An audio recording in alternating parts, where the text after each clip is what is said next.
Hi guys, welcome back to another video.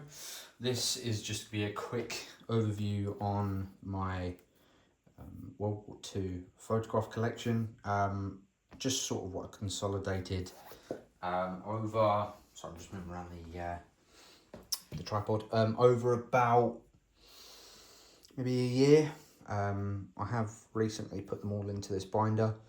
But yeah, let's have a look.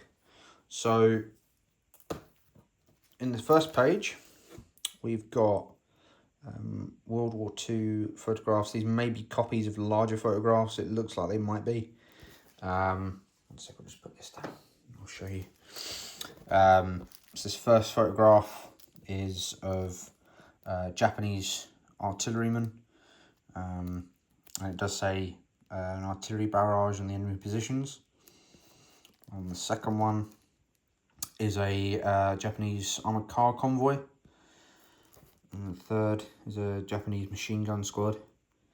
But yeah, these originally I bought to go along with my Manchuria medal, which I know Steel Helmet Stan has done a video on one of these, but this is my one.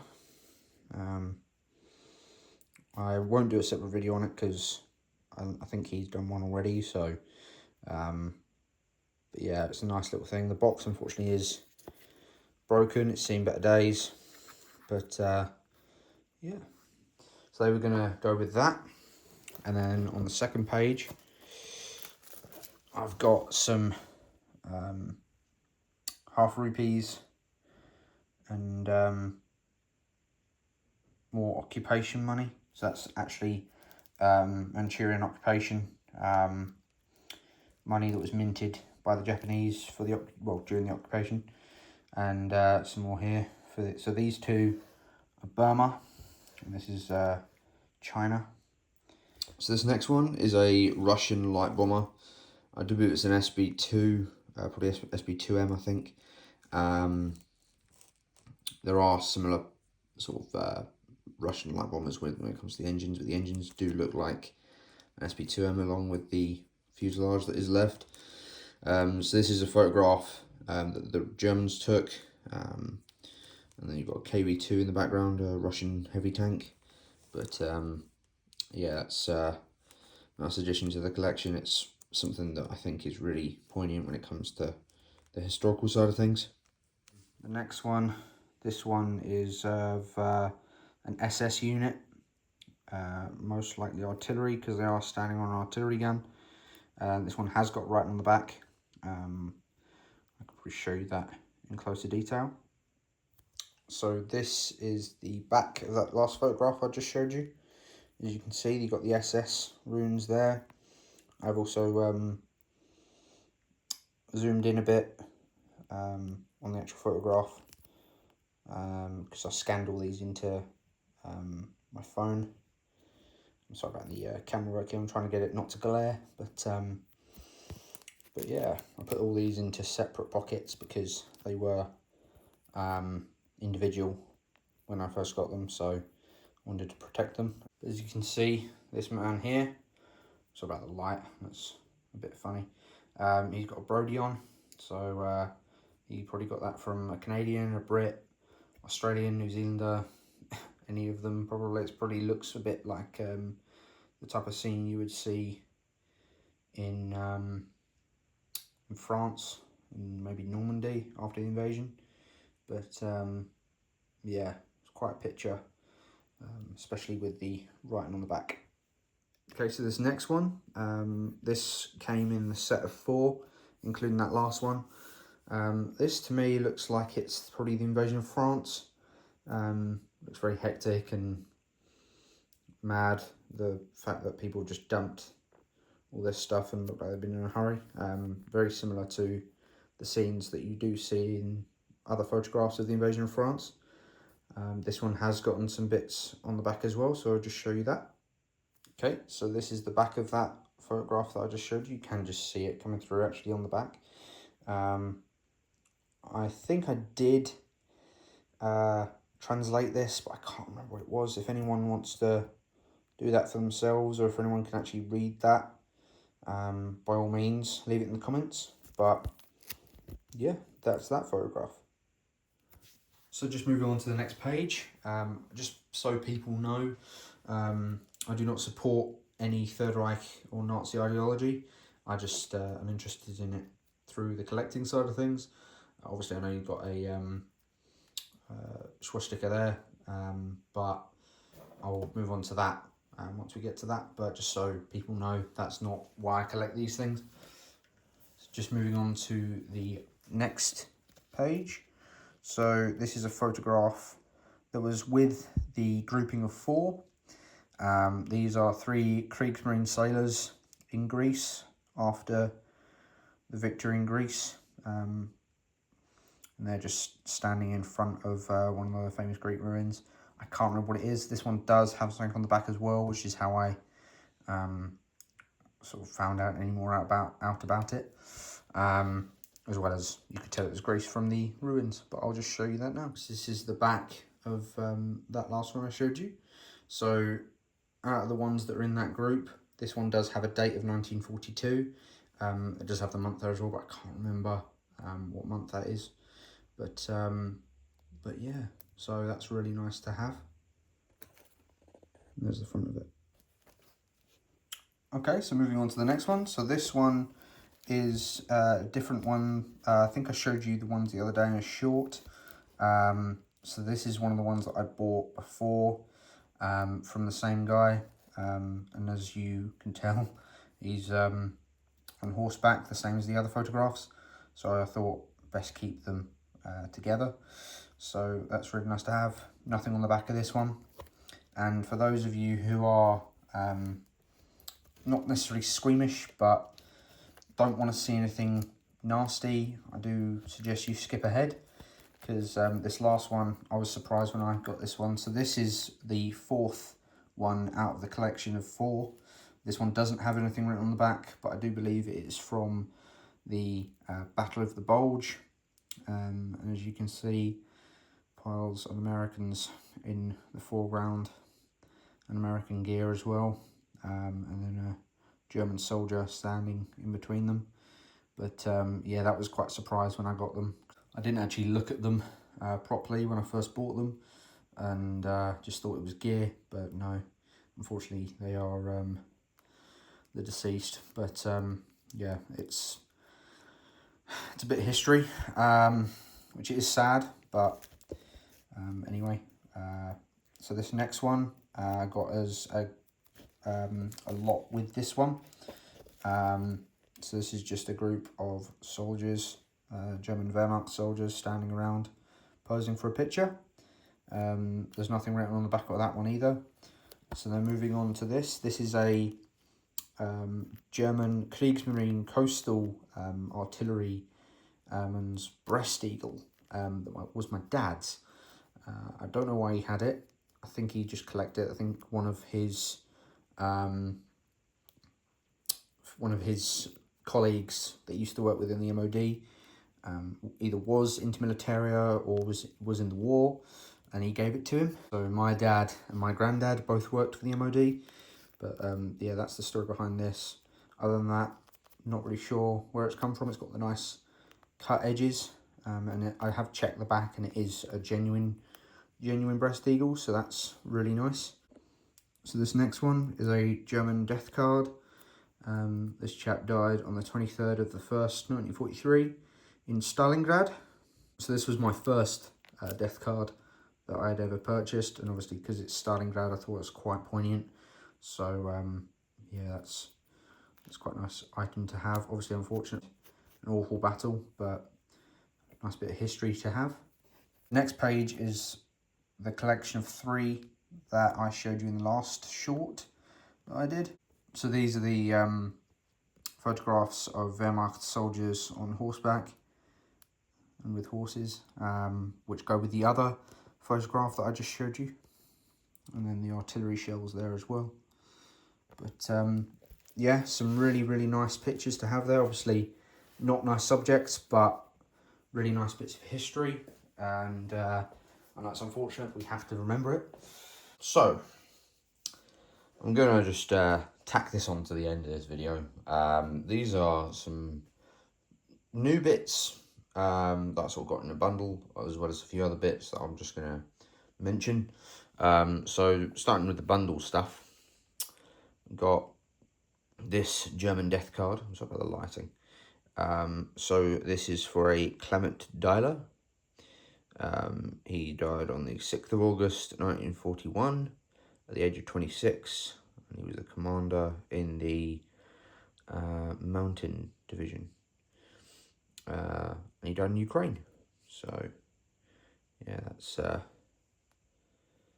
another death card. So it's my second death card that I've got now.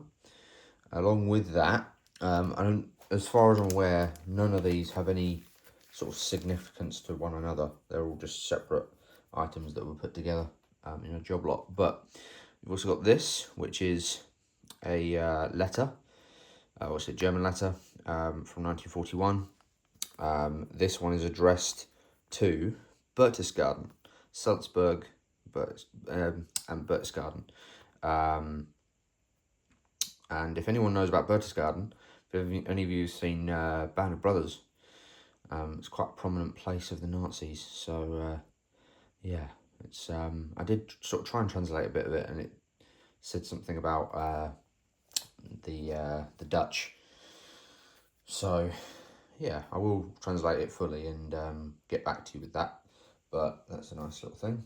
Funny enough, actually, while I'm on that, it's written on mathematical paper. So yeah, must have just been what we had available to him at the time. But yeah, that's interesting. And then actually, I think I've shown you this before, but I'll show you it as it's already in the bag as well. I just put all these together. That's the next lot that I got in the bundle. But this I got from Steel Helmet Stan, which is another letter. It came with the M62 helmet that he gave me, as well as the side caps. So, but yeah, this is a German medic letter. I think it does say on the inside on a separate piece of paper. Just give me a second. So that's the actual letter. Yeah, here we go. That's the company. So he was in a medic company, the 247th Medic Company, or Medical Corps. I'm not really sure. I'm assuming it's Medical Company. But yeah, nice little letter, and as I said, I wasn't expecting that, along with the helmet and everything else. So yeah, it was really, really nice of him to send me that. But next, what I got with the job lot is this Arbeits book. Now this is I think the earlier version, because the other versions have a swastika right here, whereas this one has swastikas on the sides. This is all nicely filled out with a lot of work. I did translate a couple of the bits, and it said about a log cutting and timber mill for some of it, so that's quite interesting. But yeah, you've got quite a lot of different places here, different companies that he's been working. But that's quite nice. And then you've got a whole section where it's all been cut out. I'm not sure whether that would have been for a reason. I'm not really sure. But yeah. And do correct me if I'm wrong, but the red cross out, I think, means that this might have been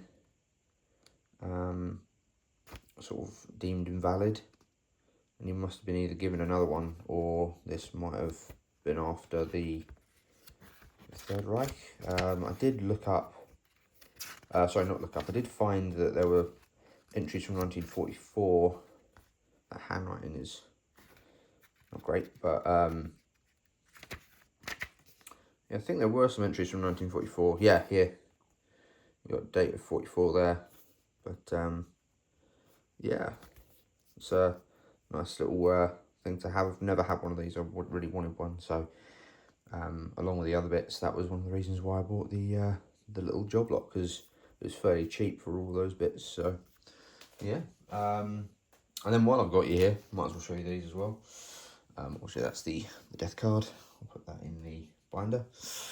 So this, I haven't shown you before, this is usually my book collection.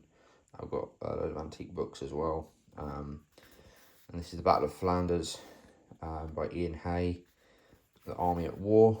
So this is for 1940, but this is actually published in 41. Have a look. Yeah, 41. First published in 41, and that's the only stamp on it, so that means this is the first publication of it as well. So that's really nice. I got that a while ago, but I don't think I showed you guys that. I have shown you guys these, but I'll just mention them as they're here. These are New Testaments, Active Service Edition New Testaments. This is a World War II one, dated 1939. There's nothing written in this particular one. I have shown you the other one before, but I'll show you that now as I've got it here. This is the one that was my great-great-uncle's that go along with the medals and everything as well. So there's his name there, the 12th London Regiment. And there's somebody else's name there as well, which I need to actually research. But yeah, it's from World War One, from 1914 to 1915. That's dated. But yeah. Obviously, you can see the other lamp, because I sent Still Helmet Stan a railway lamp. I had two of them. That's the other one. This one's dated 1928. I can't remember what the date on his is. I think it's the 30s. And they've also got some 75mm shells as well. One's from World War One, one's from World War Two. I'll just move the camera up so you can see. Everyone has got one of those. They're pretty common. Two 75mm shells. That one's, I think it's that one. That's dated 1912. And then that one's dated 1940. So yeah, pretty cool little things. Obviously they've got the M65, I think it is, gas mask, which cleaned up really nicely. I want to get a mannequin head for that. Unfortunately, one of the straps is broken at the back, as you can see there, it's snapped. But yeah, it's just a nice little thing to have go along with the M62 helmet. So yeah, just move the camera back down. But yeah, I hope you enjoyed that little video. I have filmed this over a couple of days because I was getting frustrated with it yesterday. I don't really think there's anything else to show you. I don't want to sort of ramble on about random stuff and not have the information on it. So, but actually, speaking of that, those shells, one of them is for a French gun, which I think is the 1912 variant. It's a French-made one. The other one is a British stamped. I'll actually show you the bottom of the British one. So, I do need to give these a polish, I think, but don't even know if you're going to be able to see this. No, the light's not good enough. But there is a Broad Arrow stamp. Actually, can I get it? Well, there you go. There you go. Right, yeah, you've got the Broad Arrow stamp, 1940. And lot 22, it's 75mm. So, yeah. And then the other one is French. If I've shown you that one, I might as well show you this one as well. Ooh, making a mess. There we go. Right. But, yeah, there's the French one. Ooh. Sorry about the glare. But yeah, so you got the markings there. You got 75 DE, 78L. I'm not sure what that stands for. And then 12, which I do believe is 1912. So as well as all those bits, I've also got this Essex cat badge. As an Essex lad, I thought best have one. I don't know if any of my relatives ever served in the Essex Regiment, but yeah, I just thought it'd be a nice little addition to the collection. Also, I've got it here as well. I don't think I showed this, but that's the British medic bag from 1955 that I got along with the job lot of stuff, like the gas mask and the helmets. So yeah, anyway, I'm going to stop rambling. And thank you for watching. And I'll see you guys in the next video. Take care and have a good one. Bye.